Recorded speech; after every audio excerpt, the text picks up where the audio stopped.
This episode is brought to you in partnership with the Permian Basin Oil and Gas Magazine, delivering trusted oil and gas news and industry insight. We appreciate their support of real conversations like the one you're about to hear. Subscribe today at pbogmag.com/subscribe. Hello again, this is Grant Swartzwelder, and welcome to another episode of Oilfield Strong. You know, Texas produces more oil and gas than many countries. It's hard to believe, but it's that type of volume that we're responsible for. But with that comes a host of challenges, everything from flaring to aging wells to methane to water disposal, a lot of issues that all come together at one time for the industry. Well, today we're going to sit down with a candidate of the Railroad Commission. We have a runoff coming up here on May 26th, and I'm fortunate to have the Chairman Jim Wright of the Railroad Commission, who is seeking another 6-year term coming up through the runoff and then obviously in the general in November.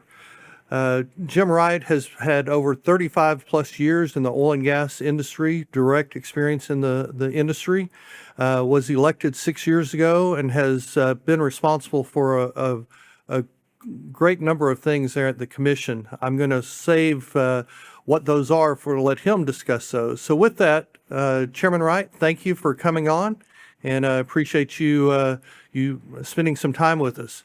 So let's just start off with the obvious question. Why should people look to reelect you and give you another 6-year term? Well, I think you know, the Railroad Commission in general is kind of not on everybody's radar. But I think it's important that people understand that maybe looking at your podcast, Grant, that the Railroad Commission is probably the most critical state agency in the state of Texas because of what the oil and gas industry provides for the state. And when you look at when I ran my first time, I made some promises that we would stay responsible in producing our oil and natural gas, and I delivered on those promises. As you had kind of alluded to earlier, this is all I've ever done all of my life. I'm certainly not a show pony here. I'm a workhorse, and I have worked diligently to make the necessary changes at this agency, so this agency continues to provide the jobs, continues to provide that open communication with other state agencies, which I think I've done a wonderful job in doing, so that we can work more collaboratively together. I'll give you an example of that latter is when Winter Storm Uri occurred. One of the things that I saw here when I first came into office was we had very little communication with other state agencies. And we have one right here in my building that we're in here in Austin that houses itself here with the Public Utility Commission, which regulates our electricity here in the state and regulates ERCOT. One of the things that I didn't see is that we never communicated with them. Well, when Winter Storm Uri happened, I actually picked up the phone and I called then the chairman, Peter Lake, and I said, Peter, you and I need to hold regular meetings. We need to make sure that we know, where the fuel's coming from. Is there any impediments on the fuel that's going to these reliable energy sources, such as natural gas-fired electrical generation, to make sure that when this occurs again, or if it may occur again, and it has about 7 times since then, that we're communicating, that we're bringing your side of the table and my side of the table to one general area so that we can discuss any impediments that might be happening there so that we can prevent this from happening in the future. He agreed wholeheartedly, and you could see the success of that since Winter Storm Uri. As I said, I think we've had about 7 episodes that were pretty near what we saw in Winter Storm Uri that required an immense amount of power going through those colder weather spells. So I don't know of anybody in this state that has gone without electricity because we had to shed load. And that is just one of the many things that I've been very proud of here. The other was the promises that I made when I came in, opening transparency. We're doing a great job today of getting things put into our website through our IT changes, where people can basically go to our website and find out pretty much anything they want to know. Secondly, has been has been the success and the records that we've had in production since I've been here. Over the last 5 years, we're producing more oil, we're producing more natural gas, we're bringing in record-setting severance taxes for our state and for our benefit. I've created more efficiencies to where it's easier for our industry to navigate what regulations we have and how we're going to be handling those. And I continue to do that. That's going to be part of what I want to do coming up in the future. You know, I was the one that really instituted programs to start utilizing the vast amounts of produced water in other areas other than injection. And today I'm proud to say that we've got 3 of those that have been very successful in providing water for irrigation programs that we have going on in West Texas. I could sit here for probably days and just go on, but there's a lot of work that has to still be done, but I've done a lot of work. I've been here. I've got the experience. It's just really hard to have someone come in here and have to go through all of those challenges and experience how do you turn that train, for the lack of not as a pun, but for the lack of a better term, on how do we be successful and how do we do that quickly? And I think I've proven that. Chairman Wright, there's a lot to unpack there, a lot of great points, and you kind of answered my follow-up question, was going to be, what were some of the things you've done in the last 6 years? And you've mentioned quite a few. I know recently you're focused on oilfield theft, and you're chairing a committee for that. Can you speak to that? Sure. Through our last legislative session that we had, there was a bill that passed that required that we set up what's called a theft task force. That theft task force is industry leaders, industry associations, people like the FBI and our state police force and local police forces, and the Railroad Commission, to start talking about and communicating on what we're seeing, because it has become such a huge problem over the years. I'm very proud to be the chairman of that task force. That task force today, we've had our 3rd meeting since that bill was set up, and we're developing, I think, a good path forward to combat what we're seeing and what we've been reporting. The reason I'm being kind of vague there is we've got a lot of ongoing cases right now that are still being sought, and I can't really disclose the details on those, but I can tell you that it amazed me whenever I've had my first meeting about what I was seeing. I think the DEI had reported that over 40% of everybody that's in the oil and gas industry has experienced some form of theft. And it's more than just pipe and fixtures. It's oil. It's large things, things that you hadn't had an issue with in the past. Yeah, it has been, and I think there has been some issues, but not on the scale that we're seeing it today. We're getting details on. It's getting very complex. It's more of a syndicate type thing. We're even seeing where people are cloning trucks that usually go out and collect either produced water or product and go to market with it. It's really been mind blowing for me. But I think, one of the things that I immediately looked at is, how can our IT department start setting up a mechanism to recognize when those inconsistencies occur as far as production. And I think we're making great strides in that. Our IT department has been focused on it. We've got several people from that department now, and I'm involving them in a lot of the meetings that we're having with the stop theft thing that we're doing here.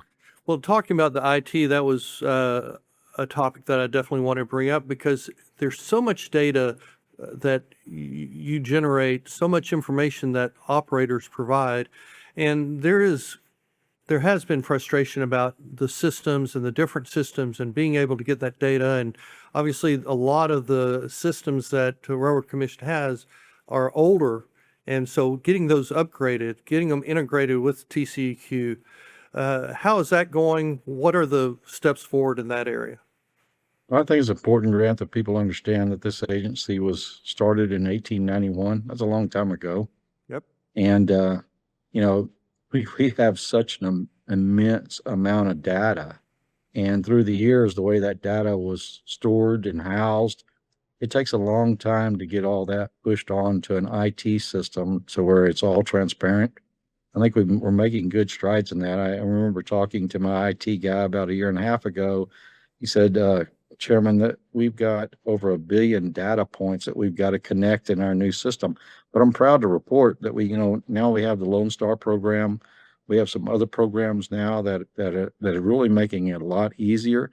I want to continue to push forward with that. I think that having an agency that was started in 1891, I think we've got a lot of things that we can do to make it a little easier to actually navigate and want to develop our oil and gas resources by maybe relooking at some of the permitting requirements that we've had and making those more of some type of registration other than a permit, because it's become so antiquated. And that's what we're focused on today is trying to get it to where we can move faster, quicker, and maintaining that level of safety and protection to our environment so that our economic successes continue to grow for everyone, including the state itself. With you having been on the Railroad Commission now almost 6 years, wanted to visit with you about the regulatory overreach, the challenges of dealing with Washington, D.C. Obviously, I would assume with the change of administration that has changed significantly, but I assume that kind of consumed you for a while when you first, the first 4 or 5 years you were on the commission. I smile because, I fully expected when Biden got elected into office that I'd be working with Donald Trump, and it's kind of surprised on that one. But the 4 years during the Biden administration was a huge challenge for us because it was no secret that administration was very hell bent on shutting down fossil fuels in general, oil and gas specifically. So working with that cabinet that was in place then was difficult. I mean, we went through a lot of challenges. I can't tell you how many meetings I had with the EPA and other people there to just try to maintain continued success here in Texas, because again, their aim was to shut that down. Now that President Trump is back in office, I feel like every morning I've got to wake up in a full sprint because things are changing so fast and changing for the better. I used to have blonde hair when I first ran and first started in this office, and I can tell you Biden put a lot of gray hair on my head, but I'm good. I'm glad that we're working with the Trump administration today. I'm just trying to keep up with his pace is sometimes challenging, but it's all good things. Well, both of our the color has changed over the last years, but I think we could probably both say that it's great that we at least still have hair. So we'll at least pat ourselves on the back from that standpoint. Let's talk about a couple of issues that are affecting the oil industry in the state of Texas. One of which, I think several of these you've mentioned, but let's talk about the first one being water, produced water, but then also as we dispose and pump that down in disposal wells, it starts having issues with seismicity. Thoughts on that? What needs to be done? What has been done? And you mentioned a couple of tests that you're doing with produced water. Fill us in on what the Railroad Commission is doing on that and what needs to still be done. Yeah, Grant, I know a lot of different people watch your podcast here, so I want to kind of start from the beginning. Back in the old days, we called it conventional drilling, which was basically putting a pipe straight down into the ground and reaching a pool that contained crude oil and natural gas. And with that comes alongside crude oil and natural gas is water. We call it produced water. And most of that water back in the days of conventional drilling was actually pumped back to where it was derived from that same formation. we discovered oil was in more tighter formations. We call it the shale, Right. here some 15 plus years ago. And in that tighter formation, now we drill what we call unconventional, which is horizontal. We go down and the pipe actually turns and it runs for long distances, and then we frack those tighter formations, and that's how we've been so successful in increasing our volume and really putting a night and day from what we saw in the 70s, 80s, and early 90s, or all through the 90s, where we had kind of the perspective that we were running out of oil and natural gas here domestically, which is why we started relying on foreign sources so much. But in that horizontal drilling and being in a very tight formation, we still have the same volume of water that comes up with that, except we're not allowed to put it back where it was derived from. So you either have to put it below that formation or we have to put it above that formation in the form of re-injection. That's how it's disposed of under our Class 2 authority. That has caused issues. We found where deeper injection is causing seismic related problems, and we're seeing where when we've curtailed that action through kind of being forced to, that don't want earthquakes occurring that could harm anyone. So we've curtailed and we've said, okay, you can inject back to shallow. Well, shallow brings its own set of issues, where we start over pressurizing those shallower formations, which anytime you get something that's over pressured, it's going to seek the path of least resistance. So there's been a fear that if we continue doing that, that we could start inhibiting some of our fresh water, our groundwater that we have. So it was probably 3 years ago, and recognizing that we're starting to really encounter some of those conditions and seismicity, and then through that curtailment, starting to see some of the overpressurization that was occurring, that I set up what's called pilot programs. What I encourage midstreams to do and producers to do is, hey, let's start looking at ways to treat this produced water and see if we can turn it into beneficial use instead of a waste product. Yeah, I'm really happy to report that we've had 3 of those that started those programs. I guess it's actually been over 3 years ago, and are still operating today. With great success. When you look at what are the economics of injection versus treatment, we're at a kind of a paradigm today where they're kind of the same. So I think it's an opportunity for the oil and gas industry to really look at treating the water, utilizing it not just for irrigation, but for industrial needs, and also the potential to recharge surface water sources. Especially given today that we're probably in the worst drought conditions that I've ever seen in my lifetime, and I'm an old man, so it's bad. We've got communities that are running out of water. They're having to develop new water sources. And those new water sources are not cheap. They cost a lot of money. So when you're developing those sources and you got water that's going up, are they going to have the ability to stay competitive in attracting industry, which is what makes these communities successful, as compared to places like Houston or Louisiana, which seem to be blessed with a lot more rainfall than those people that are in the western part of the state. So I'm really proud of setting up the pilot programs. And now we're working with Texas Commission on Environmental Quality, because that's been transferred kind of to underneath their authority to start issuing actual permits for those pilot programs to do bigger projects as far as irrigation. And of course, Texas Commission on Environmental Quality has authority over navigable waterways. So, for 2 years now, I've been working pretty much day in and day out to try to set safe standards, practical standards for any type of discharge, whether that be irrigation or into our rivers or pipe to an industrial source such as these new AI data centers. I mean, I think the future is going to be good. I think we have a really great water source that will provide an economic relief as we see those communities that are in these great drought conditions developing newer costly water sources. In the past, I had heard it was really not knowing what those standards should be for disposing that water or putting that water in a lake or using for agriculture, that not knowing what the endpoint is and what the associated liability was preventing. Is that still the case? And kind of the side with that is what's holding up or what needs to be done to kind of push this over? Because it sure seems if we could clean all that produced water up, the West Texas could end up being one of the biggest agriculture areas in the country because of all the water that's out there.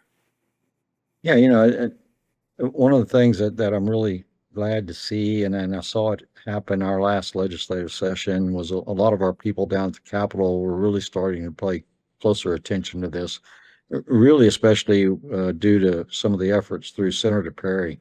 He set up what's called a Texas Water Consortium, which has gone around the state, collected a lot of this produced water, and has run a lot of analysis on it. There's tons of data that is even publicly available to look at of exactly what's in produced water. I think they've done a great job. Senator Perry recognized, along with when I was doing these pilot programs, that this is a potential water source for us to use in the future. But when you talk about liability, that was some of the hesitancy that we were seeing out of producers is if, are we going to be liable down the road if this stuff is used to irrigate crops or natural vegetation, or if it gets into surface water sources. So, there was kind of a holdback that we were seeing, and then Texas Right. legislator actually passed a bill that says if you offer this water to a recycler, then it becomes the recycler's responsibility. So I think that was another good thing that happened out of our Texas legislation from this last legislative session. And again, TCEQ has been making sure that our water sources have been safe for us for years and years, and I think they have great expertise in that. The problem that I see with TCEQ in developing those new standards for this new source of water is I think they're kind of put out on an island, and they're very hesitant now because this is kind of new territory for them. So one of the things I've been preaching to EPA and the Department of Energy and Department of the Interior, anybody that will listen, is that we've got to get behind TCEQ and we've got to get on that island with them. We've got to help them develop these standards. These standards needs to be developed around its intended uses, such as whether it's irrigation, industrial use, or surface water discharge. It needs to be practical, it needs to be safe, and it needs to be developed because, again, we did get a little bit of rain where I'm from in Corpus Christi this weekend, but not enough. And I can tell you, being down there, that our surface water sources are now below 8%, and we're fixing to be in some very critical conditions down there, and it will result in really telling industry that they're going to have to cut back on their usage, which is not good. Not at all.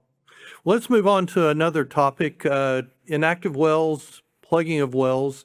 I know the legislature passed a 15-year or requirement for wells that have been active 15 years to be for something to be done with them.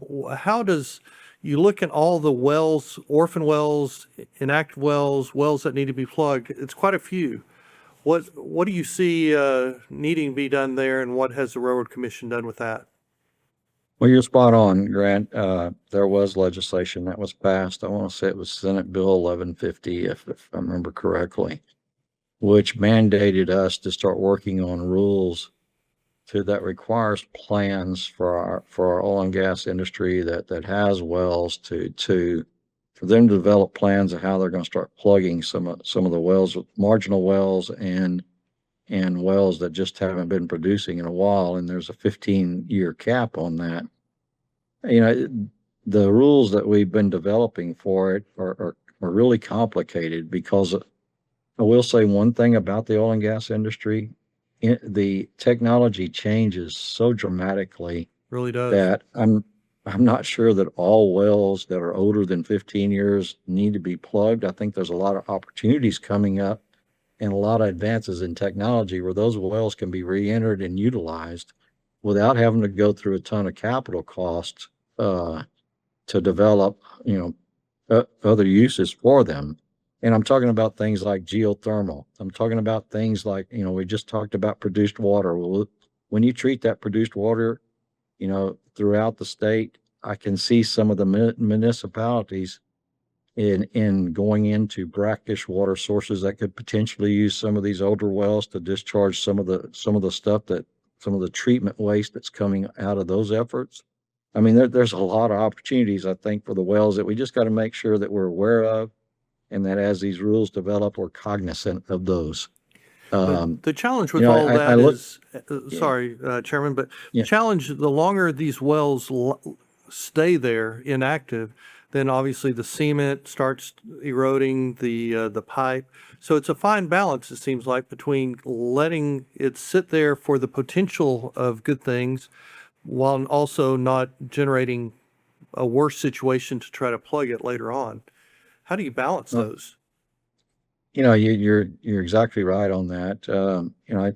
We go through that continually here. We're seeing some of those wells that are degrading, but I go back to what had said earlier.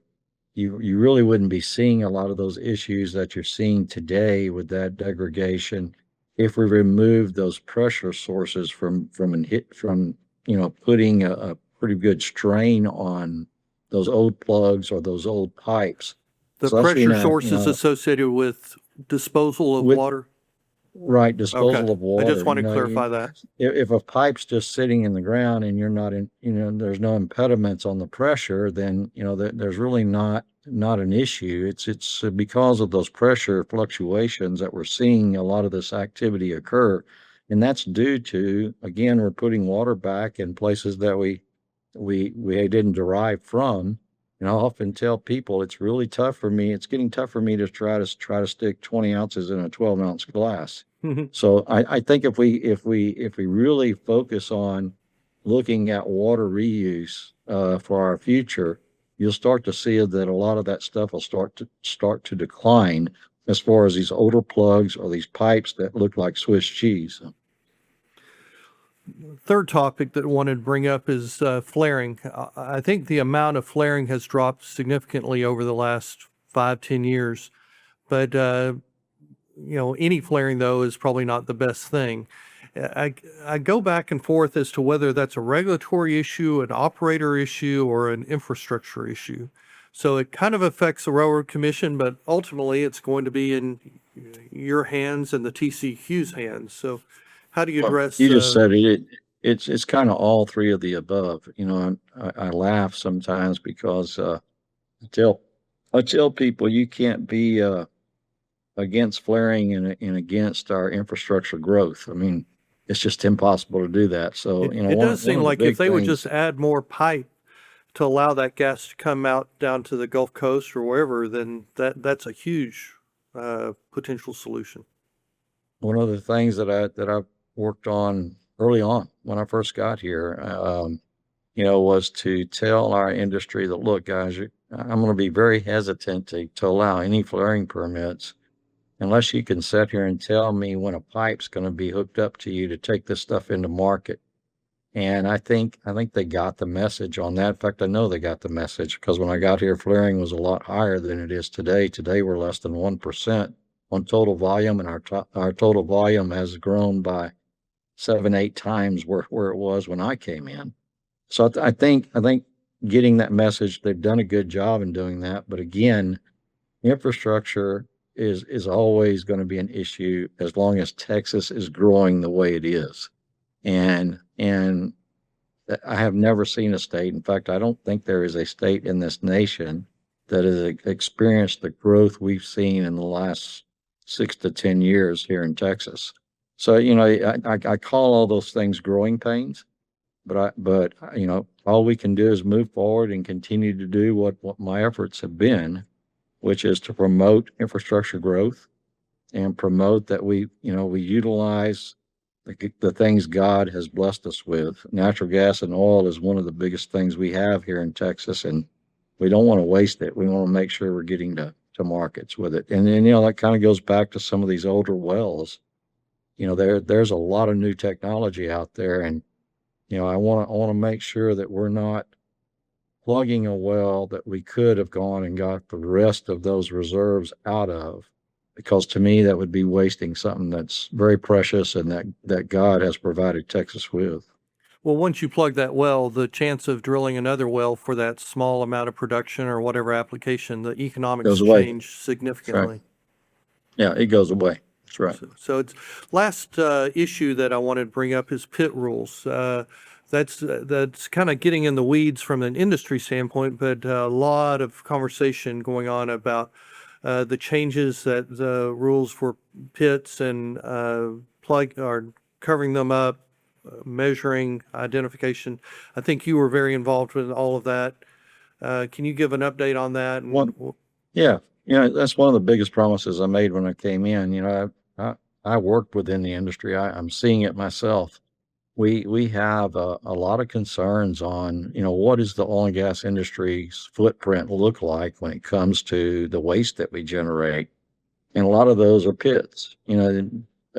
Historically, we've seen that a lot of the producers were allowed to just simply dig a hole in the ground, and they would use those pits for various uses. And then ultimately they could bury their drill muds and drill cuttings and leave it on a person's property. A lot of things that I was seeing that were coming out of landowners is, oil and gas, we've been depleted. We don't have an oil lease anymore, and we're wanting to sell a portion of our property. And a lot of the rules that are at the Railroad Commission are, don't really protect us in the form of a phase one site assessment from an industrial side of things. If somebody wants to buy our property, say for commercial uses, your cleanup standards don't match those. So a bank is very hesitant to loan someone the money Right. to buy our property. And it's just, that's one of many things that I wanted to try to address and end those changes that I made to Rule 8. And it's always been a passion of mine to make sure that we are doing things in the oil and gas industry responsibly and while upholding our economic success. And I've been in the environmental business all my life. I guarantee you that we can do that. Rule 8, the rule that involves our environmental and how we treat the environment, hasn't been changed in over 40 years. In fact, I think 48 years to be exact. So the way that we're actually producing oil and gas today is that rule was very antiquated. It needed to be changed. It needed to make the changes in what we were hearing out of people from Texas. Those changes again need to be mitigating changes that not only upheld our economic success, but provided for those concerns and some of the issues that we were seeing. And I think we got it right in the rule, because in the primary, I had 4 other people running against me. I had 3 of those saying that I didn't go far enough, and I had 1 saying that it went too far. So I think I landed somewhere in the middle there. Yeah. I'm proud of what we're doing, and I can tell people today that I think for the first time we've ever done this, but I'm still working on creating guidance documents that we can put out and get some input on. Guidance documents being a document that I refer to as layman terms and as consistency. A document that can actually be changed without having to go through all of the things we do in rule changes as industry evolves and technology evolves, that we can just change to make sure that we're providing adequate responsibility and protections, but at the same time keeping up with our economic successes. We've talked about a lot of issues here, but say you're successful in the May runoff, successful in the November general. In the next 6 years, what do you think are the 1 or 2 items that would be your goals, or kind of the main things that you'd want to focus on? Well, again, I think we touched on most of those, and Yes, sir. unfortunately, the political world moves at the pace of a turtle. So I think we still have a lot of work to do in updating our oil field, or getting, a better handle on what oil field theft looks like. I think we still have a lot of work to do in utilizing this produced water as a potential source of water that's economical and usable for everybody in the state. You're right. We have some inactive wells, and I think that's going to be a challenge, because again, technology changes so dramatically that, I think that's going to be somewhat of a challenge as we move through the future. One of the things that I want to look at further is staffing and retaining good quality people here. We've I think had that's some a huge issues with issue. that in the past. Yeah. And so, there will be a lot of challenges. I can guarantee you, when this election is over and if I'm still standing, I'll do what I've done since I've been here. I come to the office every day and I work my butt off, and that's what I'll continue to do. And I want to make sure that we have the best economic benefit we can for this state. I want oil and gas to continue providing what it has been providing. I want Texas to be the number one leading state in our nation. And I want to continue to put more focus on how do we get our products into more market. I tell people often as I go around and give speeches in the state, all crude oil really needs to flow through Texas. I say that because I think that, we need to recognize what has been impediments to the oil and gas industry. And some of those biggest ones has been the ups and downs, the peaks and the valleys in pricing. I think we need to get it to where we are out there and we've got the biggest portion of the market share so that we can get consistency in what that pricing is. And it's a pricing set on what people can afford, but it's also pricing that we get better worker, investor, all of the above confidence in a future that's going to be there day in and day out. Chairman Wright, I really appreciate your time. I appreciate all the efforts on behalf of the oil industry over the last 6 years. I wish you the very best with your runoff election and the general. And thank you for your time. If you like what you're hearing through this Oilfield Strong podcast, please look up at YouTube, look up where your podcasts are watched or listened to, and share that with folks and connect with us. That's the only way we're able to keep growing and sharing the message of the oil industry and energy industry and how we can make things better. Thank you for joining us at today's Oilfield Strong podcast.